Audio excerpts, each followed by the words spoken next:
What really matters to me is making sure that I'm prepared, making sure that my rifle is prepared in case something happens. And in order to do that, you need to make sure that you have a good zero. My name is Javi.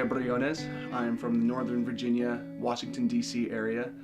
I have been using firearms for 15 years or so, ever since my parents got me involved with Scouts.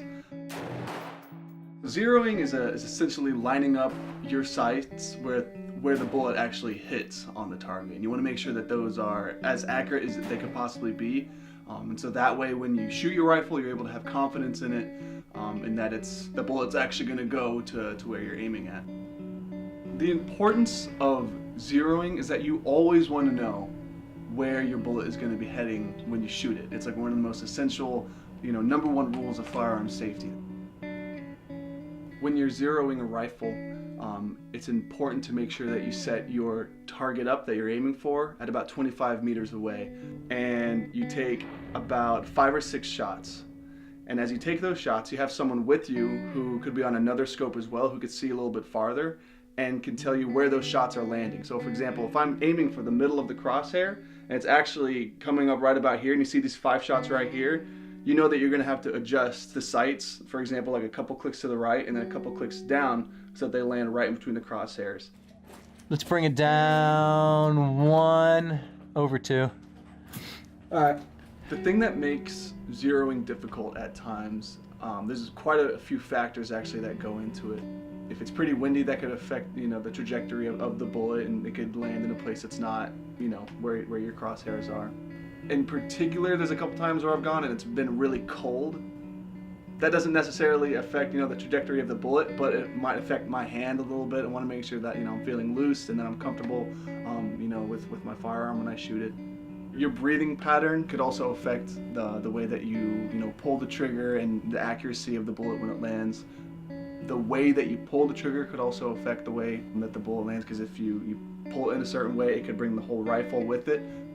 So you want to make sure that all those factors, you're aware of them, and you do everything you can to make sure it's as accurate as possible. Another important thing to remember when you're zeroing your weapon is that it takes time. Sometimes you may shoot those 5 bullets and they land exactly in the crosshairs and you're good to go.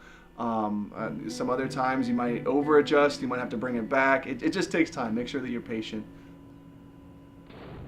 So the reason that I enjoy zeroing my weapon, and actually just rifle shooting or shooting firearms in general, is because I feel, might sound kind of corny, but almost like one with the wilderness in a way, and also feel like I'm taking care of something important at the same time. And so when I'm zeroing my weapon, I'm practicing, I'm making sure that it's accurate, and I'm having fun while I'm doing it, because it's just something that I enjoy doing. At the same time, I'm taking care of a tool that in a sense takes care of me.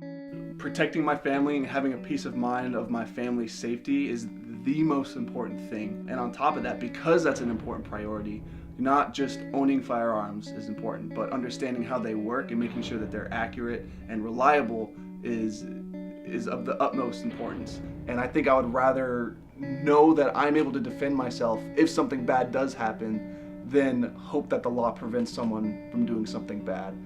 Politics, all that really doesn't matter as much as making sure that you're prepared. So if something unfortunate ever does happen, you could be there and you can go from having a good zero to being a good hero.